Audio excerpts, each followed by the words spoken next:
அஸ்ஸலாமு அலைக்கும். இடியப்பத்துக்கு முட்டை குருமா எப்படி செய்கிறதுன்னு பார்க்கலாம் வாங்க. இப்போ வந்து சட்டியில் எண்ணெய் ஊற்றிக்கலாம். பொடி வெங்காயம் கொஞ்சம் போட்டுக்கலாம்.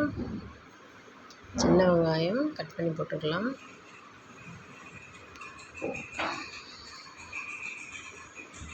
இப்போ வந்து ஒரு ஸ்பூன் இஞ்சி பூண்டு போட்டுக்கலாம்.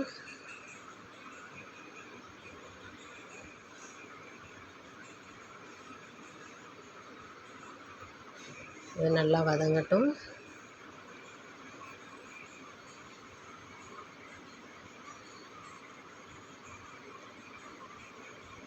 இப்போ வந்து ஒரு ஸ்பூன் மிளகாத்தூள் போடலாம். இன்னும் கொஞ்சம் போட்டுக்கலாம். இது நல்லா வதங்கட்டும்.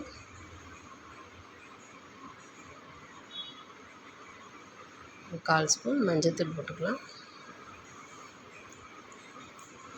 இதையும் நல்லா வதக்கிக்கலாம்.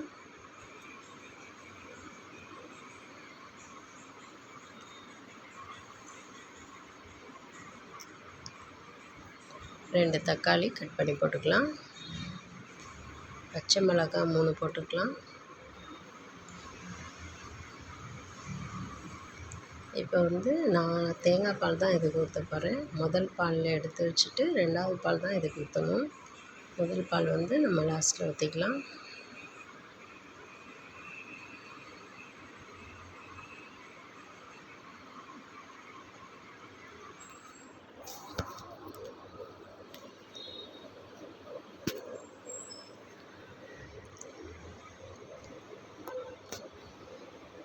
இது வந்து நல்லா கொதிக்கட்டும். நான் முட்டை ஊற்றுறத வந்து ஃபோனில் வீடியோ எடுக்கலை. அது நான் ஊற்றிட்டேன். நீங்கள் அதை பார்த்து ஊற்றிக்கோங்க. கொதிச்சோன்னே ஊற்றுங்க.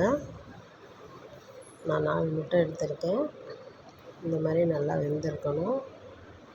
இப்போ வந்து சோம்பு ஜீரகம் 1 ஸ்பூன் தூளாக போட்டுக்கலாம். இது நல்லா கொதித்தோடனே நம்ம ஸ்டவ் ஆஃப் பண்ணிடலாம்.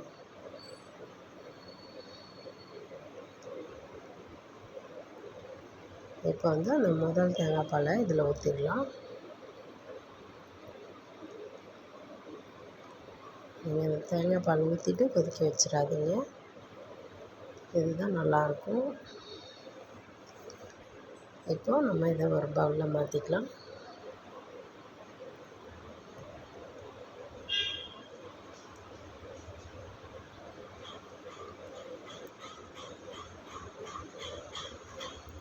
இது நீங்கள் செஞ்சு சாப்பிட்டு பாருங்கள். இடியப்பத்துக்கு மட்டும்தான் நல்லாயிருக்கும். வேறு எதுக்கும் செட் ஆகாது. நீங்கள் செஞ்சு சாப்பிட்டு எப்படி இருக்குன்னு எனக்கு கமெண்டில் சொல்லுங்கள். என் வீடியோ பார்த்ததுக்கு ரொம்ப ரொம்ப நன்றி. அஸ்ஸலாமு அலைக்கும்.